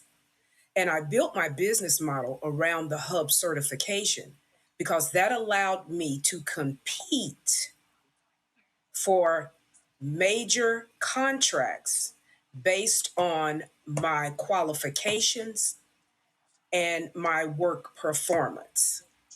And so that is why I became a plaintiff of this lawsuit, because that right to compete competitively, I still have to bid. Nothing will be given to me, but I can sit down at the table with everybody else and bid on these competitive contracts. That has been taken away from me by decertifying the hub certification. So that is why I became a plaintiff in this lawsuit, so that I could stand up for my right to be competitive and get part of the monies that are out there in these contracts. Roland, if I can Yeah, also go ahead. just make Alfonso, go ahead. a point, a point that, Cortina is raising here, because what has affected her has affected more than 15,000 businesses throughout the state of Texas. Let that sink in. We have more than 15,000 businesses in the state of Texas that were decertified, meaning they went through the process of getting certified. They proved that they were qualified. They proved that they had the experience. They proved that they could do the work. They were certified by the state of Texas. And then the state of Texas assigned them a property right to compete in the contracting process, with one regulation issued by an executive at the state controller's office. All of that gets wiped away. More than 15,000 businesses are no longer certified in the state of Texas. And that's important context. Cortina is one of more than 15,000 people that are affected by this policy. And this policy is illegal, is wrong, and has to be reversed. So who does that? The courts. So, and that's what we're reminding the controller, right? We have separation of powers. We have the legislature, they pass laws, the executive implements those laws, and the courts, the judicial system, determines whether or not those laws are constitutional and in compliance with federal and state law. An executive branch officer does not have the right to say, oh, I see the legislature passed the law. I don't like this word. Oh, it's been happening. I don't like this paragraph. Alfonso, this has been happening all across Texas. I mean, the attorney general, like, yeah, I know the intent. It's like, no, you don't. I mean, so this is what they've been doing. But again, this is the same thing Donald Trump's doing in D.C. Their whole deal is, damn the laws, we get to determine, since we now in power, what should be done and how it should be done, which is why I keep telling people, if you don't vote, this is what happens when they are in power and they have complete control and authority of the entire process. Exactly right. This is about our exercising our civil rights to vote and to have our interests represented by people that are supposed to represent our interests. So if you don't vote for legislators that are going to ensure equality and equal opportunity, then you're going to have a problem if those elected officials are advancing pieces of legislation that devalues your interests or potentially ignores you entirely. But here we have the opposite, right? We have the legislature that passed the law in order to create greater opportunities, and then someone in the executive branch decides that he doesn't like that law. And you're exactly right, Roland. This is not just about Texas. It's about all over the country that we're seeing people seeking to ignore what's happening through the legislative process. Questions from the panel. Thelma, you're in Dallas, you first. One of the questions that I have specifically is, where do you think the strongest argument when appealing this decision to the top, what do you think your strongest argument into making them understand, like, y'all see what they doing? Are y'all really about to dismantle a program that has helped so many and is a right to so many minorities? Well, we have several legal arguments that we outline in our complaint. We have more than 16 counts in the complaint, and they fall into three separate categories. The first category is that the controller does not have the legal authority to ignore the law. That's just simply, as a matter of law, an executive branch officer can't ignore the law. Second, the controller issued an emergency regulation. Emergency regulations, you are required to go through a very detailed process, including providing notice and comment to people who are going to be affected by your regulation. And importantly here, there was no emergency. There is no reason to issue an emergency regulation decertifying thousands of people. And then finally, and this is just as important, the controller sought to decertify more than 15,000 businesses. And when he did that, he took away a property right, right? When the legislature creates a statute and they allow more than 16,000, 15,000 people to certify as women-owned businesses and Black-owned businesses and brown-owned businesses, that is a property right that you can't take away unless you provide folks with a notice and opportunity to exercise their objections to the removal of certification. That didn't happen here. So we have a slew of legal arguments that we're advancing in court as to why the controller is wrong, factually and as a matter of law. Of course, they're trying to say, oh, it's because of DEI. Well, again, we know that's BS. Scott? Yeah, I guess going to the legislature and getting the law clarified isn't doable because the Texas state legislature is Republican controlled. Is that fair to say?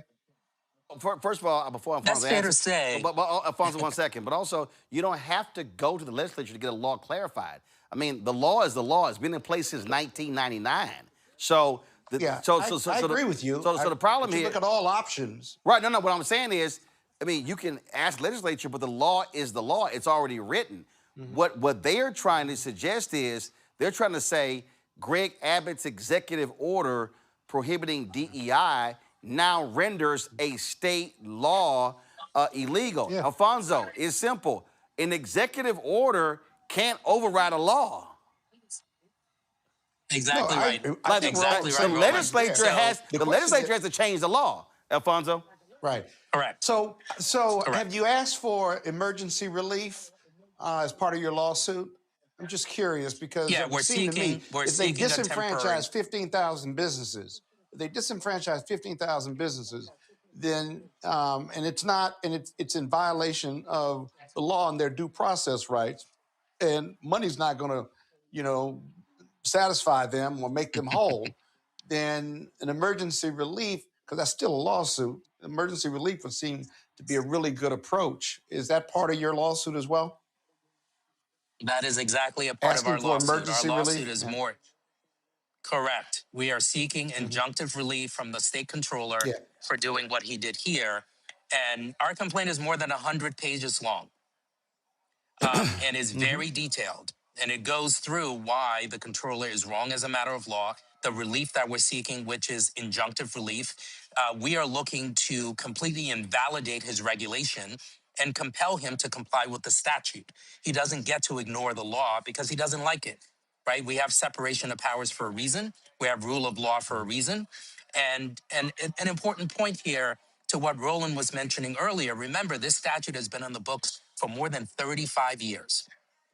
But second, members of the legislature tried to change the law last year to remove people of color and remove women. And that proposal was rejected. Yeah. The legislature, the legislature wants to. Abbott and his folks want to stop this, and it was a law that was passed by a Republican-controlled legislature, signed into law by a Republican governor, and now they want to try to simply undo this because their whole goal is to slap DEI on everything, and that's what it's all about. Let me also read this here. The other plaintiffs are Ipsum General Contractors, LLC, go to my iPad, Houston Construction Services, Sugarland-based medical technology distributor, Impulse Healthcare Technology, LLC, of course, Cortina's Companies, Burleson-based, Williams Professional Water Restoration Services, the Greater Houston chapter of the National Association of Minority Contractors, a nonprofit trade association representing 155 minority and women. They named the Texas Department of Transportation Executive Director Mark Williams, Texas Health and Human Services Commission Executive Commissioner Stephanie Muth, and Texas Facilities Commission Executive Director Will McCarroll. All of those departments implemented Hancock's changes to the HUB program. Scott, you asked the question about, go ahead, you had a second question, go ahead before I go next panel. It was real quick. What does success look like? I mean, litigation can take a long time while you got these 15,000 businesses out here. Even if you win at the federal district court level or state court level, this is going to take some time. What do you think the options are? If you're successful in getting the emergency relief, they can certainly appeal. Any idea on discussing from a position of strength resolution or settling, whether that means them backing completely down or agreeing to some type of modification that allows those 15,000 businesses to get back on the approval sheet? Yeah, it's too soon to sort of negotiate, trying to resolve what has been done here because it's completely unlawful what the controller did. How long litigation will take, as you know, it's too difficult to predict how long litigation will take. What we are doing, though, is seeking immediate relief from the court to reinstate the statute as written by the legislature and signed by the governor. What may or may not happen after that is anyone's guess. Could they appeal? Probably. Where will we end up at an appellate court? Probably. And we can litigate those issues, but in the interim, you cannot simply take away someone's property right, take away opportunities that they have been exploring. And keep in mind, one of the plaintiffs lost a $2 million contract a week and a half ago. So this is very real for businesses. This is very real for the plaintiffs. And you can't simply take away those opportunities and wait until litigation percolates through the court. We need immediate relief, and then we can resolve the other issues as we go through litigation, which can, as you mentioned, take some time. Ome Congo? Well, first of all, thank you for this work. I mean, it is so necessary. My question is, we were talking earlier about the economy and unemployment and so on and so forth. What are some other examples of what the consequences of this action are looking like in real time for these business owners? What are some of the, you just mentioned the $2 million contract. What are some of the other things that people are actually dealing with because of this decision right now? You first. Well, for many of the contractors, they have lost contracts. They've lost opportunities. Alfonso, hold on 1 second. Cortina, as a company, how have you been impacted by this?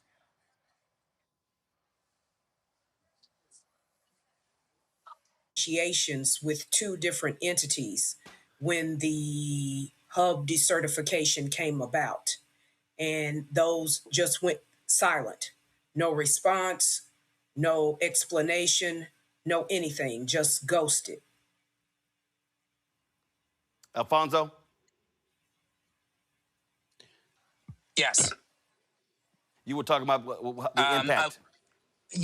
I was just saying that we have plaintiffs in this case who have lost actual contracts. They have lost opportunities. They have built their businesses with the expectation that they would be participating in the HUB program. So we can't simply wait for a year or 6 months because some of these folks may be out of business. Right. And so that's really important for us to consider as we are thinking about the meaning of this case, why this case is important to the point you raised earlier, Roland, when you started the segment. This could happen in other parts of the country. So we have to fight back. Again, as I said, they want to defund Black America. Cortina, I appreciate it. Alfonso, I appreciate it. Thanks a lot. Thank you so much for having us. Thank you. All right, folks. Let's go to Black Star Network headlines with Brittany Noble. A Cleveland mother has been charged with murder after 2 Black girls are found in a suitcase. You may recall that we mentioned this case last week. Investigators say 28-year-old Aaliyah Henderson, who was the girl's mother, has been indicted on 2 counts of aggravated murder and is being held in the Cuyahoga County Jail. She was booked on Wednesday, 2 days after the girls' remains were found on Monday evening by a dog walker near their home on the east side of the city. The girls have been identified as 10-year-old Amar Wilson and 8-year-old Mila Chapman. Their cause of death has not yet been revealed. And the Florida woman is arrested after using an AR-15 style rifle to shoot at singer Rihanna's Los Angeles mansion. Police say 35-year-old Ivana Ortiz fired at least 10 shots from inside her vehicle into the $14 million Beverly Hills area home on Sunday after 1 o'clock p.m. Rihanna, who was home at the time, shares the mansion with her partner, rapper A$AP Rocky, and their 3 kids.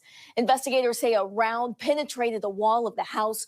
No injuries have been reported. Ortiz, who is originally from Florida, was booked on suspicion of attempted murder. Officials have not cited a motive for the attack, but authorities say weeks leading up to the shooting, she posted a series of erratic messages and videos on social media that referenced several celebrities, most notably Rihanna. Ortiz is being held on a $10.2 million bond. A federal jury in California has awarded $2 million to Letitia Nixon, the mother of Jamel Moore, in a wrongful death lawsuit against Ed Buck, a disgraced Democratic donor. The verdict was delivered in the United States District Court for the Central District of California after the jury deliberated for approximately 1 hour. The jury, consisting of 5 men and 3 women, unanimously found Buck civilly liable for Moore's death and awarded Nixon damages for the loss of her son. Moore, a 26-year-old black gay man, died of a methamphetamine overdose in Buck's West Hollywood apartment in 2017 after Buck provided the drugs that led to his death. Moore's death was the first of 2 fatal overdoses associated with Buck's home. Buck was convicted in 2021 on 9 federal charges, including distribution of methamphetamine, resulting in death related to both Jamel Moore's death in 2017 and Timothy Dean's death in 2019. Dean, another black gay man, died under nearly identical circumstances in Buck's apartment. In 2022, Buck was sentenced to 30 years in federal prison. Well, Live Nation has reached a settlement with the U.S. Department of Justice in its major antitrust case less than a week after the trial began. Under the deal, Ticketmaster must open parts of its platform to rival ticketing companies, allowing sellers like SeatGeek and Eventbrite to list tickets through Ticketmaster's technology. Live Nation will also pay about $200 million in damages to the states involved in the lawsuit. The case, filed in May of 2024 by the Justice Department and 40 state attorneys generals, accused the concert giant of maintaining an illegal monopoly over live events through its control of ticketing, venues, and artist promotion.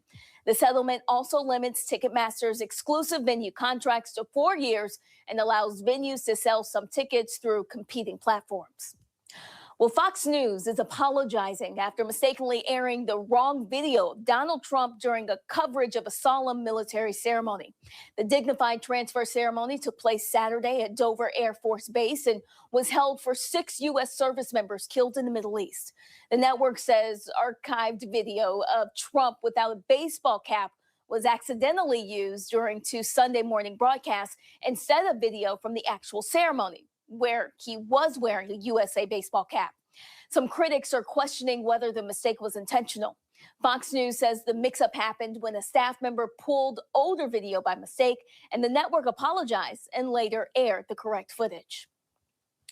Arizona Governor Katie Hobbs has vetoed a bill that would have created a specialty license plate honoring conservative influencer Charlie Kirk, who was shot and killed while speaking on a college campus in Utah last year. Under the proposal, drivers who choose the specialty plate would have paid an additional $25. Of that fee, $17 would have gone to the nonprofit arm of Turning Point USA, the controversial right-wing organization that Kirk founded in 2012. Like other specialty plates in Arizona, the program was designed to raise money for affiliated causes through vehicle registration fees. However, the governor ultimately rejected the measure, preventing the plate from moving forward. And Northern Louisiana HBCU Grambling State University lands a legal victory over its iconic black and gold G logo. On March 2nd, the school revealed a decades-long triumph had finally come. The school finalized the federal trademark registration of the G under U.S. trademark registration. The logo was made famous by the university's football team and head coach Eddie Robinson. It now has full control over how their brand will be used in partnerships for the foreseeable future. And the logo is similar to the G used by the Green Bay Packers and the Georgia Bulldogs. Since 1998, the school has been embroiled in a legal fight over its logo. Grambling State University President Dr. Martin Lamel Jr. says this registration represents more than a legal achievement. It's a declaration of ownership over our history, our excellence, and our brand. Well, Jamaica has officially ended its 50-year medical cooperation program with Cuba. This marks a significant shift in the country's healthcare system. The decision was announced by Jamaica's Ministry of Foreign Affairs and Foreign Trade, led by Foreign Minister Kamina Johnson-Smith.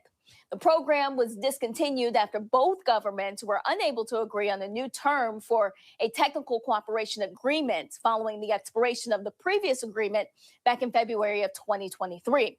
Despite the end of the formal bilateral program, Jamaican officials indicated that Cuban healthcare workers currently on the island will be allowed to remain for the duration of their existing contracts. This decision reflects the ongoing geopolitical dynamics and the impact of international scrutiny on health policy and diplomacy in the Caribbean region being dominated by legacy brands. All right, folks, don't forget to watch The Breakdown with Brittany Noble every day, noon Eastern, right here on the Black Star Network every day. You can check out the headlines again, The Breakdown with Brittany Noble, noon Eastern. All right, y'all, our last story. Elections have consequences in Virginia. They like, y'all ain't gonna be lying about January 6th. The bill passed 2119, mandating in Virginia that y'all can't be making up stuff about January 6th. They gotta actually teach the truth about what happened on that particular day. It was sponsored by Virginia State Delegate Democrat Dan Helmaris. The whole goal is to combat false statements by MAGA defending the attack on the nation's capital. Schools cannot portray the January 6th attack as a peaceful protest or suggest that widespread election fraud changed the outcome of the 2020 election. The measure says that school instruction must, quote, describe the January 6, 2021 insurrection at the United States Capitol as an unprecedented violent attack on United States democratic institutions, infrastructure, and representatives for the purpose of overturning the results of the 2020 presidential election. See, that's what happens, Ome Congo, when you get the power. Republicans keep doing that. Well, guess what? Democrats like, yo, we got the power. We're going to do the same thing. Absolutely. And I need more of that. I need more of that energy, especially coming up, right now with the 250 and everything that Trump's doing, including putting his face on U.S. flags that are going to be produced. People have to take control of the narrative. They just put up the plaque 3 years after the fact, the Senate, honoring the people, the Capitol police officers. They did it at 4 a.m. on a Saturday morning, right, to make sure that nobody could see it. This is the part of reclaiming history that's going to be necessary. But it's also sad at the same time because it's like history repeating itself. We grew up learning about, slavery one way, and in the South, as you know better than anyone, Roland, they were calling it the peculiar institution and, South shall rise again. So it's unfortunate that we have these dual narratives in America, as we always have. But I need more of this energy from Democrats as they take more power so we can have more control in this narrative.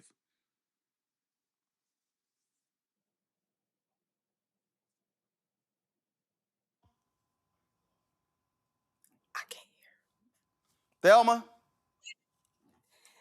I totally agree. Like, this is the energy that we've been asking for when we are talking about the Democratic Party, because what we have been experiencing for the past, I would say over 10 years is soft play. We don't want that soft play. When you have the power, you have the numbers, what are you playing soft for? We need more of other states and municipalities and cities to take notice. This is what we are asking for. Show up, do the work, put it on paper and pass it so that we don't have to continue to experience the lack of power that comes from these ridiculous laws that have been implemented and integrated for so long. When we're looking at especially January 6th, we got to call it like it is, and these kids need to know exactly what this was, because this has never happened before. This is a perfect example of domestic terrorism. When you have individuals who have decided that they're going to go and overthrow the government, and we have individuals getting murdered, oh no, there ain't nothing peaceful about that. And I'm glad that they did this, because history needs to be told right the first time. Absolutely. Yeah, oh my God, this is so hilarious. Let me pull this up, y'all. I gotta pull this up, y'all. the Atlanta Hawks in this stripper night is just too much. Give me a second. Yeah, let me show y'all what they just posted about an hour ago. Hold on. Let me pull this. Listen, Roland, I used to date the owner of one of the major strip clubs in Houston, so I know exactly why this is not okay. This is utterly hilarious. I need y'all to understand. Hold on. So the Hawks released a statement. They released a statement on social media, where first of all I can't. Okay, I don't understand why I can't pull this up. Come on, I'm trying to transfer it to my iPad. Okay, did it finally come through? No. It came through. Y'all, this is stupid. This is what the Hawks posted on their Twitter account about stripper night, Magic City night. So they posted what to expect at the game. Legendary rapper and King of the South, T.I., will perform at halftime as scheduled. The limited edition peach tree theme hoodie will no longer be available for purchase at the game on March 16th. All pre-ordered merchandise will be honored and delivered as previously scheduled.